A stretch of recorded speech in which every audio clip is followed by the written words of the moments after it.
I am thrilled to have here on this show in the flesh, to my right, the man who is 7th in NFL history in all-purpose yards, 7th in most receiving yards in NFL history, 12th in most receptions in NFL history, and nobody has put on a Carolina Panthers uniform to rack up more total touchdowns, catches, or receiving yards. He is none other than Steve Smith. Good to see you, sir. How you doing? I am better for you being here. There's no question about that. And everybody at the NFL Network could not be more fired up that you chose us. Yeah, so I'm sure you had your options. I'm enjoying it. I'm learning a lot. What are you learning?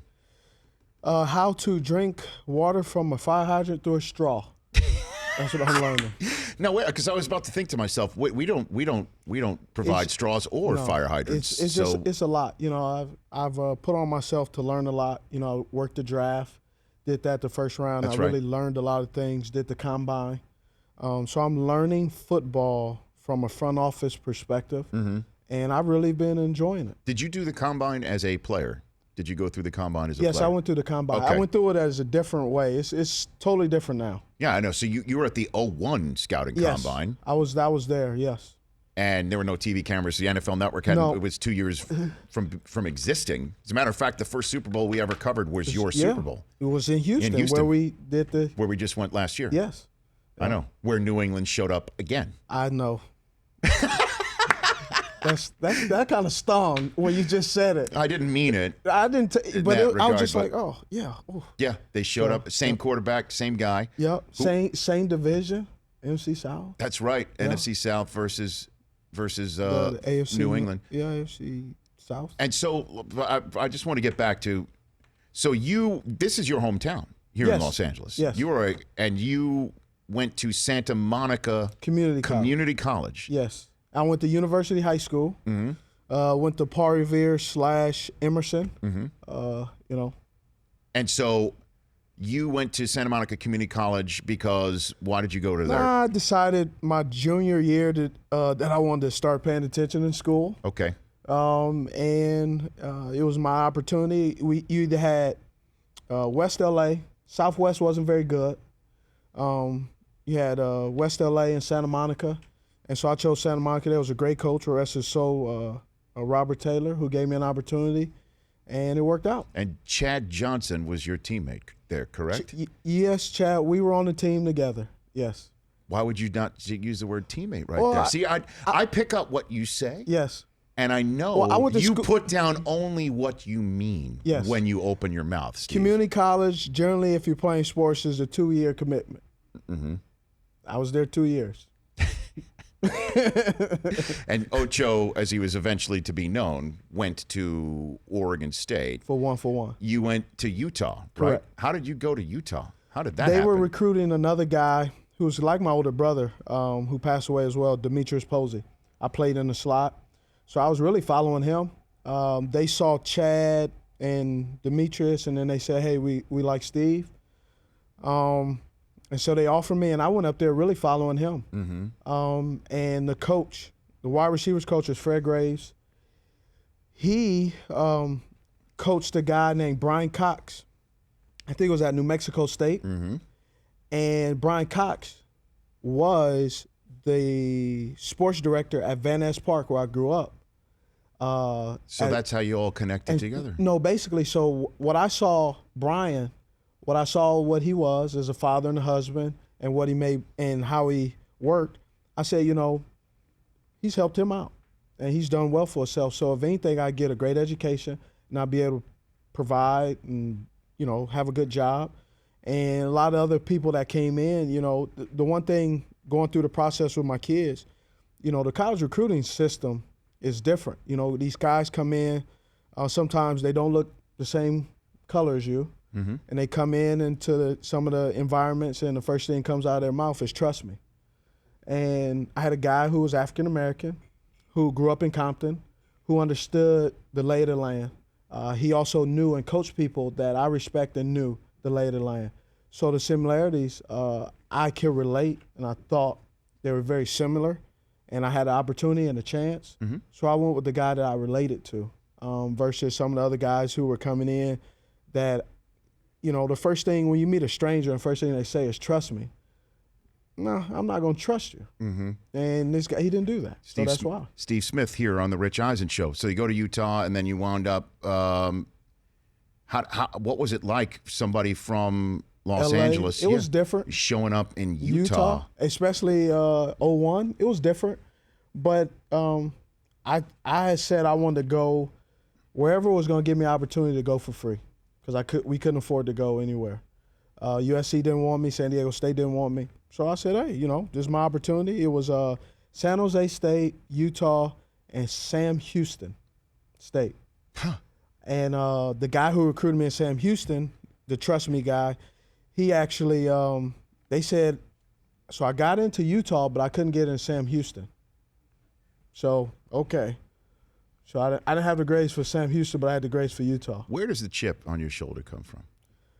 Some people say it's a chip. I just kind of look at it where the opportunities that I had or the lack of opportunities. Some of them I didn't for various reasons. Some of them were self-inflicted wounds. And some of it was, some of discrimination of height. But that's how it goes. Those who are height discriminators. Yes. Some of them, even to this day, some people. I had a guy, me and my son were at South Bay Galleria, and the guy goes, Steve. He's like, man, I respect you even more just seeing you, how short you are, And I was like, thanks. So you think let's just say if you were a Julio Jones, Muhsin Muhammad, who was a teammate of yours, if you had that height and weight, you'd be a different person, different player, you think? Personality-wise? I think it's easy to say, yeah, personality. Because when you have all the attributes, you work less. I think sometimes. Because of the advantages, and I'll do it tomorrow. And we all know how many times we say we'll do it tomorrow. You say that? Sometimes You've said I that? do. There's a few times as I got older. It was one time I didn't want to work out. I called my workout guy, who's been my workout guy for 8-9 years. I went online, looked at my bank account. So when I used to be with Morgan Stanley, I was like, nah, I'm straight. I don't have to work out today. When was that? It's probably my 10th, 11th year. I was like, I'm good. What did your workout guy say to you on that day? I don't know. I told him I wasn't working. Actually, I texted him, hey, I'm not working out today. I'll see you tomorrow. And he took that as a yes? There have been times, though, in our workout. Right. I'd be like, man, I'm done. When did you know that you were done, Steve? When did you know? What was that? So when I got released, I was working out, rehabbing my knee, and going into that year, I was like, man, I kind of feel it. It's getting time.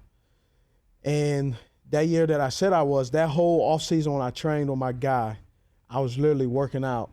I was going, gosh, this hurts. And then last year I worked out, and when I was working out last year, I knew it. I was like, you know what? I'm straight. And then that was the end of that. Yep. Have you rethought it at any point? No. Not once. Will you in September when you're sitting there on the set of NFL Game Day first? Probably. At where your call time being way before the sun comes up. Yep. You think? It's been 2 times where I saw it. When I was in Baltimore, I went to Ladarius Webb had a softball game, and I was up there doing some stuff for the network. Back to camp, and walking around there, I was cool. And then when I had to say goodbye to guys, to hop on a plane and go back to Charlotte, I got a little choked up because it was a real goodbye. It wasn't like, hey, see you guys. It was like, so I got a little choked up. And then when we had our summit and they were showing the highlights, it's like, you started. I kind of got equivalent. So when we're sitting there in the NFL, when they started summit, the opening, okay, and I was like, man, wow, it just hit me. And they showed highlights of all the other guys. I was sitting here when that all happened. Okay, so but it was what was the video? It was the highlight of 2016 season. Oh, and you were. I had 1 or 2 on there, but it was just the fact of the season. I was like, man, I experienced that, and I will never. The grieving process has been different, in a good way, but I've grieved a little bit because it is next to my wife. It is my only love. As far as like my first true love that I fell in love with is ball. And I no longer will be able to participate anymore. And I was like, it kind of hit me. I was like, oh, so for the last 6-7 months, the first 3 was tough. Now the last 3, man, I am enjoying working out. I work out with my wife, just stay in shape.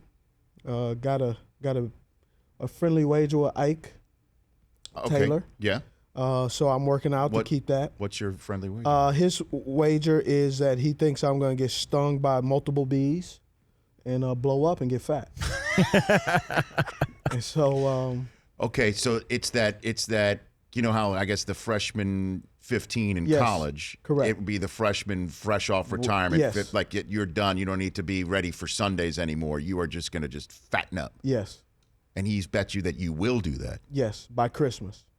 Wow. So how much are you right now? What are you right I've now? lost probably about 10 pounds of muscle. So I was, when I first started doing it, I was like 205 because I really took the first 30 days off. Okay. I kind of went, as the young guys say, YOLO. I was eating all kind of stuff. Wow. And so I was like, man. And so I took my. I love that. So I got out of the shower, took my shirt off, and I was like, And then my wife walked past. She got out of the shower, and I was like, ooh. So I was like, man, I need to get my life together. Okay. And so I dropped. I'm about 195, 196, Okay. and so me and my son worked out yesterday. Got on the treadmill. I'm gonna take you in this instead of Ike. Trust me. I belong. He gonna give me my money. I told him I want it in quarters too. I want all change. Steve Smith is here for all 3 hours of this show. We are just getting started. In 60 seconds, I want to ask you our poll question about who the best player in the National Football League is, and then hit you on some topics because you're part of the paparazzi now. Yes. Okay. You're not playing anymore. Do I get a badge or anything? Do I get a free camera? You get no. What you do is you get a symposium and a video and lunch, and that's it. And a salary. I'll take that. You got it? Yeah. Okay. Steve Smith in 60 seconds. More with him in a moment.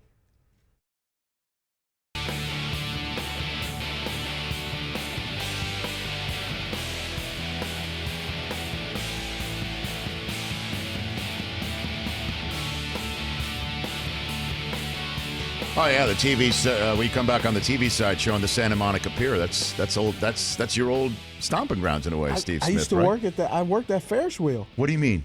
I worked at the Ferris wheel. So when people come here to Los Angeles and they see that famous Ferris wheel, I worked it. We used to have to balance it out. What do you mean? I was an employee. I got paid from the. No. I mean, what do you mean by balance it out? Like, so if somebody comes up and you think it's a little bit heavier, you got to wait and you got to balance it out. That thing. Hold on. So your job was to tell people who are bigger in the community that they had to wait. Tell them that. How did you break the news to them? We Steve? would just. How many? Okay. How many? Oh, we're going to take those, and you have to balance it out because when you're going on there, you have to let them off and let them on, and have it the right balance because it'll sway and all that stuff. So are you telling me the next time I show up to a Ferris wheel and I'm told to hang on and wait, it's an indication I need to drop a few some lbs? of it is maybe the person who is ahead of you. Oh. Or the person that's behind you. Blame it on the fat guy who just got on there. I didn't say that. That is what you said. Our poll question is brought to you by the Honda 4th of July sales event. It's your chance to find deals on the Accord and Civic with the available suite of Honda sensing technologies designed to help you avoid the things you miss. Hurry in before it's too late. The new Honda Odyssey that I'm driving around caught your eye when I drove into the NFL Network lot. Correct? Nice. Yes, it's nice. So you've got 4 kids, right? Well, Peyton is 19, okay. So he does not deem himself as a kid. He's now a grown. No, young man. Okay, young man. Yes. At what age do you become a grown man? When Steve. you're off my books. Okay.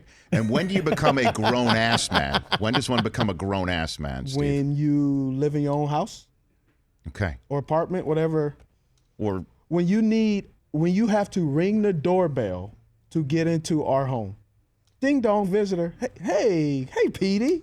Welcome, grown-ass man. Yes. Who did you bring with?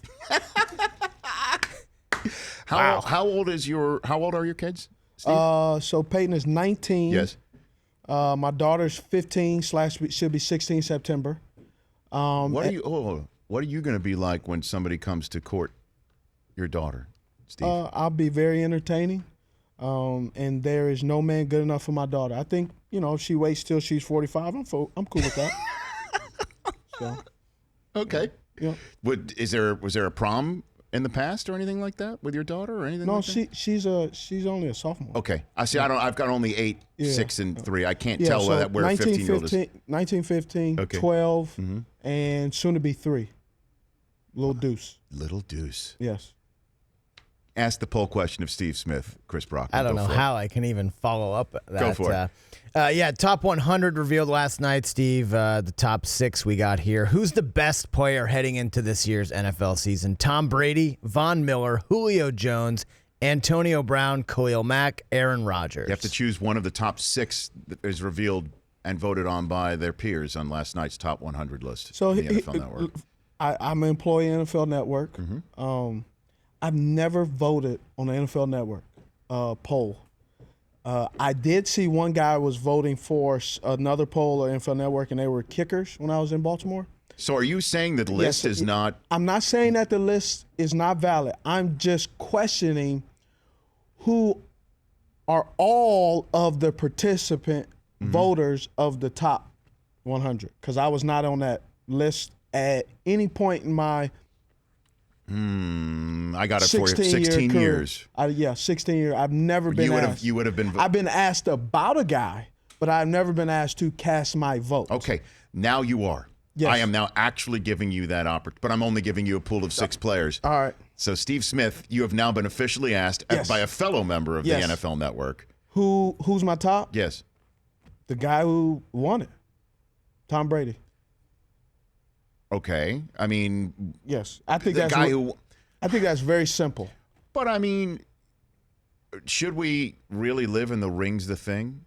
I'm not looking at the ring as the thing. I'm just looking at what he has orchestrated over a consistent period of time, and also age discriminating, looking at his age, his body of work, what he's doing. But this is not a Lifetime Achievement Award. We're talking about going into this fall. But he's still playing in this Lifetime Achievement Award. Right. It's not like he's retired or he's 3 years removed. He's balling right now. 2-game suspension, whether you like it or not. Just the things he's doing, how he makes guys better. I love Wes Walker. Respect the heck out of him. He's only played with 2 quarterbacks. Why is that? That he has been relevant. Tom Brady and Peyton Manning. Everybody else, he has not been Wes Walker. And so you look at what he's done. You look at a guy like Eric Decker. I look at Eric Decker. He was okay with the Jets. He was phenomenal in Denver. And what the Jets got was not what he was in Denver. And you see what's happening. Why? Who did he play with? He's playing with Peyton Manning. So, okay, I'm hearing all this. Would you then say you balled out regardless of who your quarterback was, which is how we should measure? I've never played with a living GOAT as a quarterback. I play with some guys that I respect and I think are very good, but I've never played with a Peyton Manning. I've never played with a, Warren Moon, Boomer Esiason. I mean, there's a number. Joe Montana, Steve Young. There's a number of guys. I love football. I study football. I've never played with some of those guys that when they walk in the room, you go. I've never played with those guys, but I have played with some guys that I respect and I think are very good, are great, but not some of the greatest players I've never experienced, only through via Pro Bowls. Steve Smith here on the Rich Eisen Show. So is Flacco an elite quarterback? You've played with him. I think there would be some. I would think there would be some GMs and some head coaches out on Figueroa, on Martin Luther King Boulevard, right there at the Snooty Fox, that would be pimping themselves out to get a quarterback like him compared to some of the other quarterbacks that are on display in rosters right now. So, because since he balled out in that Super Bowl season, correct, he has not come close to that level of play, and he's had you. It's not as if he didn't have. But also things have changed. The defensive faces have changed. Some receivers have changed. There's inconsistency with having a steady offensive coordinator over the same amount of years. All those things play. Great example of a guy who I think got a bum rap, two guys, Jason Campbell and Alex Smith. Jason Campbell, he was with the Washington Redskins, played with numerous different offensive coordinators and head coaches, even to the point of when he was in Auburn. Never had consistency. If you don't have consistency in your workforce, it is very hard to be effective in your job. Then also Alex Smith, the inconsistency of head coaches, offense coordinators when he was with the 49ers. And you see now he's not a Super Bowl winning MVP quarterback, but he's doing decent numbers to where they're going to the playoffs, and he's consistent right there in Kansas City. All right, Steve Smith is here on the Rich Eisen Show. Put him down for Tom Brady. Where does the poll stand just at the end of the first three segments of our Big Tuesday show? Tom Brady leads the way so far, 39%. 23% for Aaron Rodgers, 11% Khalil Mack, 10% Antonio Brown, 10% Julio Jones, 7% Von Miller. No love for Von. No love for Von Miller. Wow. When we come back, though, I do want to ask you, you did play with Cam when he came out, and he did smash Peyton Manning's rookie records. And I do want to ask you about Cam's viability moving forward as a star quarterback in this league, if I may, sir. I'll be here. Steve Smith is sitting right here on the set. And then also still to come in the Chris Command Center News Up segment that's coming up at the top of hour number 2. Did you catch the WWE last night with a certain shirtless wrestler? Yeah. Named LeVar Ball? Did you catch that? Yes, I saw his boobs. That's Steve Smith here on the Rich Eisen Show. Don't you dare move. We'll talk about that as well in the Chris Command Center News Update that's coming up at the top of hour 2 that has none other than Sean McVeigh joining in studio with Steve Smith. Rams head coach Sean McVeigh soon to join us here in studio, the us being Steve Smith, Chris Brockman, and I. And it is now time for a numbers game brought to you by our friends at Motor Medic. Go for it. 254624. Take that for data. This Today's number, guy, is the numbers game. I'm not a numbers guy, but that doesn't seem to add up. It is no secret that a clean engine's a healthy engine, and when used before every oil change, Motor Medic Motor Flush eliminates contaminants that build up over time, giving your car more power, better performance, and a longer engine life, which we're all looking for. So pick up Motor Medic Motor Flush today at your favorite automotive retailer and get more out of every oil change. What is today's number, Guy, over there? Yeah, cool moment last night at the NBA Awards leads to today's number, 146,450. Total number of career points, including playoff performances from the players that took the stage last night: Kareem Abdul-Jabbar, Shaquille O'Neal, Alonzo Mourning, Dikembe Mutombo, and David Robinson all presented Bill Russell with the Lifetime Achievement Award. And before starting his acceptance speech, 83-year-old Bill Russell pointed to all 5 of the big men and stole the show with the line of the night. I would kick your ass.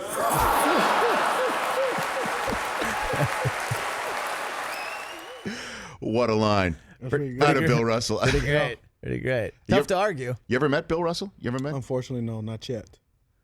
I got a list of people I want to meet. Well, like who?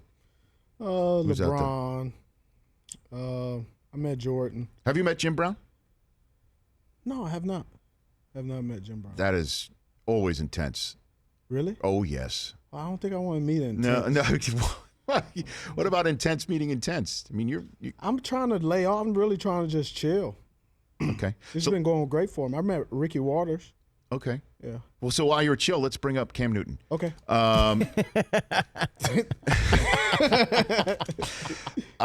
What was he like when he came into the league?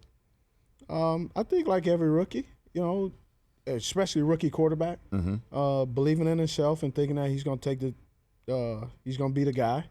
And honestly, that's what you want. You don't want a guy going, I hope I can get it together. Right. You don't want that.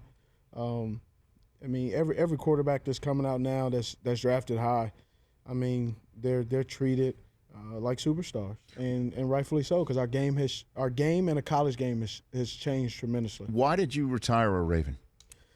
Well, I retired with the team that I was with because also I just wanted to get out of the way, show my family and stuff that I was done. And also, too, I was subject to still being under the NFL policy of anything happen. I also have had 3 spontaneous PEDs testing, and I just didn't want to deal with it. And so I said, they said the only way for me not to have to deal with all this stuff, that I had to submit some kind of paperwork. So I submitted some paperwork. And I literally, for probably a month and a half, had to call the guys and was like, look, I'm not coming back. They said, well, if you want to come back, you got to take these drug tests. And not drug tests like, oh, I'm doing drugs, but mainly saying that to continue to play, to show teams that you're interested. Well, I was like, oh, I'm not interested. So I submitted my paperwork and said, look, I'm done. I have no desire to play. On record right now, I have 3 drug tests that I've failed to appear for. And so if I tried to reinstate and play, I would be suspended. I've only got a minute for you left, and I'm sure you could talk a day on the subject. So that said, what about retiring as a Panther? Now that you're removed from that, you're not coming back. Folks in Carolina would love to see you and the Panthers somehow get that together. What do you think about that? IRS says I live in Charlotte. I'm a resident of Charlotte. I have some business, I have a foundation in Charlotte. I continue to live and contribute to that community. But as of today, June 27th at this time, I'm retired. Steve Smith, and I work for NFL Network, and it's really not on my radar as of today. If it comes about in due process, in due time, I'll think about it. But right now? Right now, I am, YOLO, chilling. Right here on the Rich Eisen Show for the next 2 hours. When we come back, Sean McVeigh, the new head coach of the Los Angeles Rams. Yeah, he's going to make us feel old just by showing up here. No, after one season, he'll lose his hair. Get hair. The Rich Eisen Show, weekdays at noon Eastern on radio stations across the country and audience. If you liked some of that, get some more of that on the Rich Eisen Show app. Follow all the information you see right here on the Rich Eisen Show.